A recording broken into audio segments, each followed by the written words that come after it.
আমার এই ভিডিওটা যদি তোমার কাছে পৌঁছায় তাহলে কথাগুলো একটু শুনে নিও। আমার তোমার জন্য আর কোনো অনুভূতি নেই, আর দুঃখ সে তো অনেক আগেই কেটে গেছে। তোমাকে ছাড়া আগে হয়তো একটা দিনও কাটানো সম্ভব ছিল না, কিন্তু এখন আর পুরো দিন নয়, সারা জীবন তোমাকে ছাড়া কাটিয়ে দিতে পারবো। তবে কষ্টে নয়, বেশ হেসে খেলেই কাটিয়ে দিতে পারবো। তোমার জানা উচিত তুমি যা করেছিলে আমার সাথে, আর হয়তো ঠিক বিশ্বাসটা কারোর প্রতি খুব সহজে আসবে না, কিন্তু জানো আমি চেষ্টা করেছি তোমাকে ভুলিয়ে রাখতে। হ্যাঁ, হয়তো পেরেছি, বা হয়তো ঠিক কখনো পারবো। তবে তুমি একদিন আফসোস করে বলবে, কিভাবে একটা মানুষকে তুমি দিনের পর দিন আঘাত দিয়ে দিয়ে পরিবর্তন করলে। তুমি একদিন ঠিকই চাইবে আমাকে, তবে সেদিন আর আমাকে খুঁজে পাবে না। তোমার ধরা ছোঁয়ার বাইরে চলে যাব সেদিন।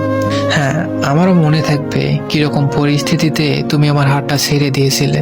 এই মানবিমানের তীব্র আক্ষেপগুলো একদিন তোমার মধ্যেও কাজ করবে, কিন্তু সেদিন আর আমায় পাবে না। নিশ্চিত রূপে আমি তোমার